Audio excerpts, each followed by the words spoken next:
Comics. I am Captain Danny. This is John Henry. We talk about comics. We're awesome. You're awesome. And John's gonna start it off. And we constantly try to find new synonyms for awesome. I don't. I'm stuck on so hard awesome. though. It's just all encompassing.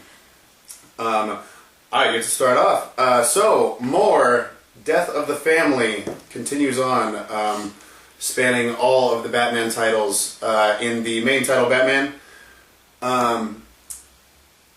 Joker's kind of giving away more of what he's going for. He has Alfred trapped, and he's setting up this big dinner for everyone in the family, the Bat family, so that he can, basically, he finally told Batman that he wants to kill everyone off, so that Batman doesn't have anything in his way, nothing to worry about. He can just, him and Joker can be together forever. Wow. So, Batman screws up, Joker gets away again, and everyone else in the Bat family is really pissed off that Batman's not being upfront with them. Lots of other stuff to that. Everything else that came out this week in the Death of the Family, Suicide Squad, Batman and Robin, and Batgirl. Basically lots of mind games all around, lots of just Joker lunatic ranting, and like weird philosophical, like really dark, creepy stuff. Let's see, Joker screws with Robin. Joker and Harley might break up. It's a big if. It's a maybe, and not treating her too well. They're on the rocks right now, and the one with Batgirl is really cool. Joker kidnapped her mother and is insisting that they get married. And the last shot in the issue is a preacher held hostage in his church by a bunch of thugs in clown masks. And that might be Gail Simone's last one, because she was just fired. Don't take my word on it, but Gail Simone was fired. I'm not sure what her last issue is going to be. My favorite this week was Fanboys vs. Zombies, especially because the cover was fun, because it's all Back to the Future themed, which, now that I think about it, that really isn't relevant at all to the story that happened, but I still enjoyed it. So I keep saying they're going to leave San Diego. They're definitely leaving San Diego now. I love it. It's a freaking awesome run. Oh, and there's Robert Kirkman's in this one. And I think he was in the last one, but I thought it was just going to be a joke because it takes place at the con. So I'm like, of course Robert Kirkman's going to be there. And there's lots of other little cameos. But Robert Kirkman's really in this, and it's really funny because they poke fun at him.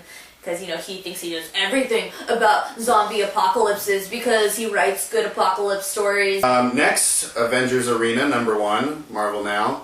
I don't know if any of you remember the semi-obscure 70s X-Men villain Arcade that captured all the X-Men and put them in a giant pinball machine. Oh. And he's all about the death traps for the superheroes. And this one, you'll notice the cover is very Battle Royale style, lovely Japanese cult classic.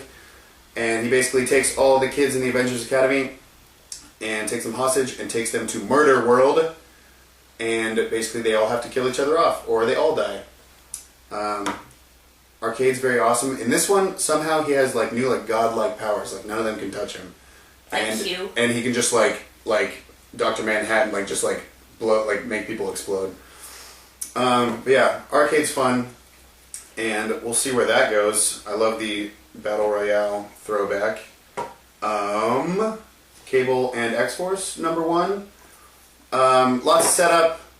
Cable is hooking back up with his daughter, Hope, who just went through the whole Phoenix thing in A vs. X. And it starts off with them at a big murder scene, and the Avengers trying to arrest them, and Cable saying "screw you," and they all teleport away. Awesome. But lots of setup, and either next week or in a couple weeks, Uncanny X-Force #1 is starting, and the two series the titles are gonna run together.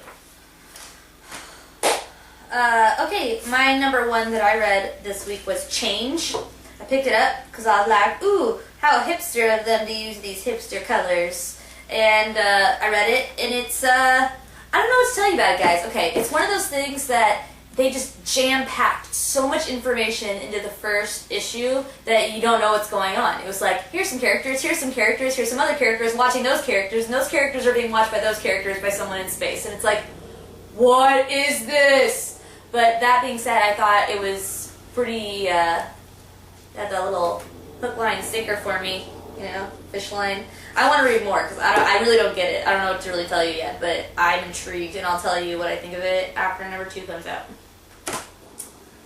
Next, Caligula, the same guy that does Crossed, that writes Crossed. But I heard this was the most disgusting comic that you can ever have. They're both extremely twisted. If you're not into Crossed and you're squeamish, it might not be for you. But Caligula is about the ancient Roman Empire, or emperor, who was, in this, he was possessed by a demon, which caused him to do a lot of pretty odd things. Some would say socially inappropriate things. So if you are totally okay with lots of blood and guts and deformities and wieners and stuff like that, Wieners! then you might like Caligula. I don't mind it. I'm very desensitized. I can deal with all this stuff, so I can really get into it. But there's your advisory sticker. But it's also clever. That's the part that gets me. Like, blood, guts, wieners, awesome. But it's like the twisted way they mold all of it together. You know, that's what really freaks me the freak out. And I read a little Crossed. I can't do it. Wieners! Okay, Frankenstein, Agent of Shade. This one was fun. I'm gonna be honest. Rot World rocks my world. Swamp Thing is my favorite. But you can't. Frankenstein's so important, but he's the brute. But you know why I love Swamp Thing is because of the romance and the beauty. And this one has a little Frankenstein love in it. I don't want to give away too much. Cliffhanger. It's pretty awesome. Like, you feel like Rot World's like, it's a huge war right now, and it almost feels like they got this, you know, they got Frankenstein, Animal Man, Dead Man, like they have every comic book has their own team right now, the Animal Man, Swamp Thing, and Frankenstein, Agent of Shade, and it's like so good, you're like, oh, they're totally gonna win. But then, there's some twists and turns that just blow your mind. Okay, my turn again. Finally, on John Henry's Why Don't You Love This Book Yet? Yes. So, The Sandman. Whenever people ask me, comics are so much, I don't know what to do, like how do I get into it, where do I start? I always tell them to read The Sandman first. As I do. Absolutely. Some people say it is the smartest comic ever written. Thank you. I myself might have to agree. It's basically about the personification of abstract ideas all being in a family and being more powerful than gods. The main character, of course, being Dream, and he has his own realm and his own job and rules, and he governs the realm of Dream. And the entire series, it's all done by different artists, so every volume is done by a different team, has a different feel. Everyone has a different design for the same characters, so it's constantly shifting. And sometimes it's really sharp, and sometimes it's really abstract. It's a love-hate thing, but that's exciting too. And it's cool because it somehow makes it all tied together in the fact that, you know, dreams are never concrete or solid. It's absolutely wonderful. So wonderful that I might have an entire sleeve dedicated to it. Show it off a little. Just give him a little sneak peek at Delirium if you can.